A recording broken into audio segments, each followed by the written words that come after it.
So I just listened to a presentation from someone in the tech transfer industry talking about using students in tech transfer offices, which is great. We should have students, but the way they're using it is not the direction I think we should go. And here's the distinction I'll draw. So they were talking about using students to do a variety of tasks within a tech transfer office. So you would hire students and have them do these things. These are the things they listed: write marketing abstracts, conduct market research, identify potential licensees, map stakeholders, send outreach emails, improve databases and internal processes, and support founders and investors.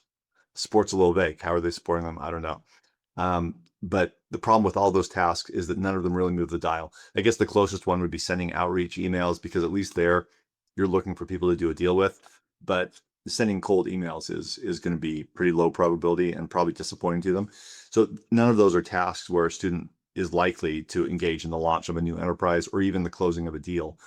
And these are all they're kind of bureaucratic tasks that don't necessarily lead to the point.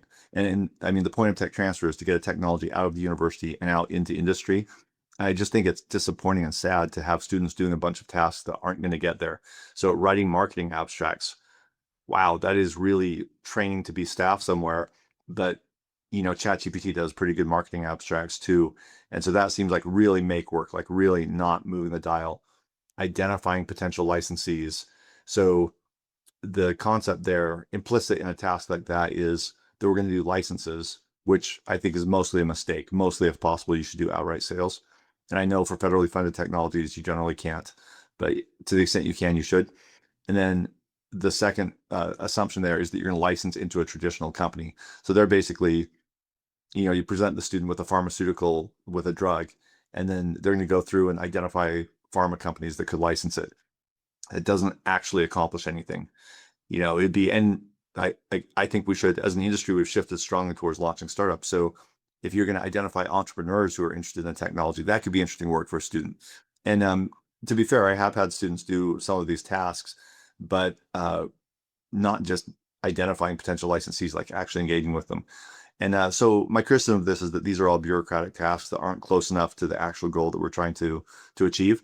So let me tell you what we do differently in my office. We have, I don't know, 25 to 30 student employees right now, and probably 26 of them are working on prototyping of one type or another. So we have technologies, so software technologies that are just concepts or just aren't close enough to market, and they're actually doing the software development to get them close to market. And once they're there, I do the marketing. Like, I'll reach out to entrepreneurs and close the deals. And so these are students who are working on projects who see their deals actually make it into the market. Their technologies get out there, things that they've directly worked on. So I think that's pretty satisfying for students. We also do prototyping and engineering. So there are engineering students here who that's their expertise. Like, they're not even, some of them are kind of entrepreneurial, but you wouldn't have to be. They want to create physical devices. So they're here taking ideas from professors, making actual physical devices, which we can then turn around and easily license to entrepreneurs. So again, they're going to see their technology out in the world, hopefully on a store shelf somewhere, but definitely being sold to people. So I think those are more satisfying things.